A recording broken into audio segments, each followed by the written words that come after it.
A Swedish court has ruled that rapper A$AP Rocky is guilty of assault for his role in a street fight in Sweden.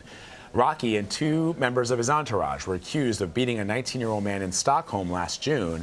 The artist says he was acting in self-defense after two men followed the group for 4 blocks. The case drew worldwide attention, in particular due to allegations that he was held in inhumane conditions while awaiting trial in Sweden. Also, President Trump's intervention. Rocky was eventually able to return to the U.S. Earlier, we spoke to reporter Maddy Savage about the verdict.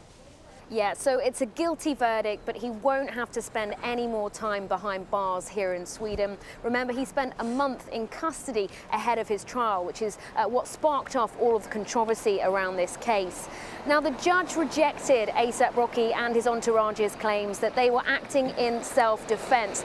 The judgment said there was nothing to suggest that they were facing any kind of imminent attack. One other key thing that came up during this trial was whether or not bottles were used. The judgment said it couldn't determine either way whether bottles had been used or by whom.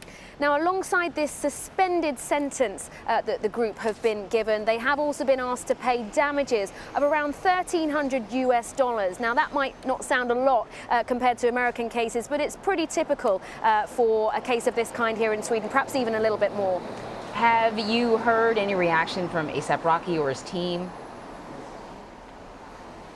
A$AP Rocky was not here in court to hear the verdict, and neither was his lawyer. He's actually handling another case in a city called Uppsala, about an hour away from here, but we are expecting him to hold a press conference shortly. But A$AP Rocky did write on his Instagram soon after being released from custody a couple of weeks ago that he was very grateful for the support he'd had and that he'd found his experience here in Stockholm a humbling one.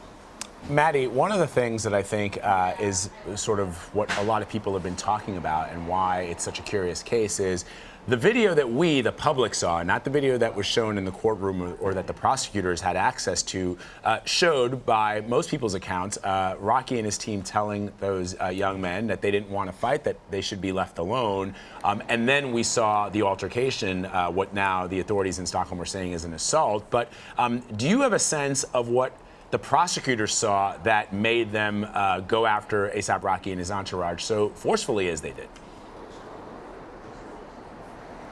Well, there were some 500 odd pages of evidence submitted to the court, which journalists also had access to ahead of this trial.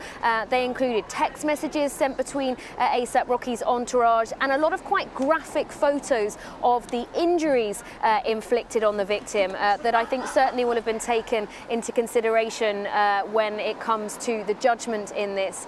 We also saw other CCTV footage and close-up photos of what happened. I think it is clear that A$AP Rocky and his team were provoked, but clearly what the judge has concluded is that it didn't amount to some kind of imminent threat. There were just 2 people that were following A$AP Rocky and his entourage, which was 5 people, including a bodyguard. And I think so what the judge has been looking at really is the balance of this, the proportionality, and the perspective really being that they acted out of proportion to being followed.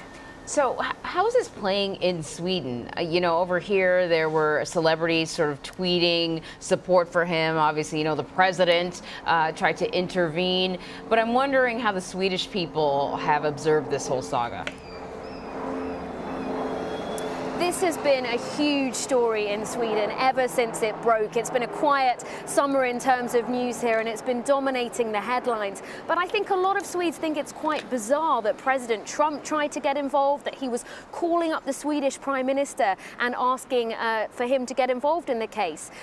The centre of this controversy was really the fact that A$AP Rocky wasn't given bail. He was kept in custody ahead of the trial, but that's normal here in Sweden in any kind of case where somebody is considered to be a flight risk, that they could potentially leave the country. And I think the general consensus here from the authorities is that A$AP Rocky was treated as other suspects would have been. And when it comes to all the criticism of what it's like inside Swedish detention centres, they're actually pretty good by global global standards. So I think a lot of Swedes are very fascinated by the global attention that there has been on this case. A$AP Rocky, not hugely famous here before all of this went to court, but now a lot more people know who he is.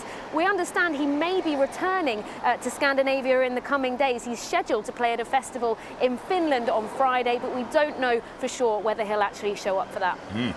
All right, Maddy Savage, thank you.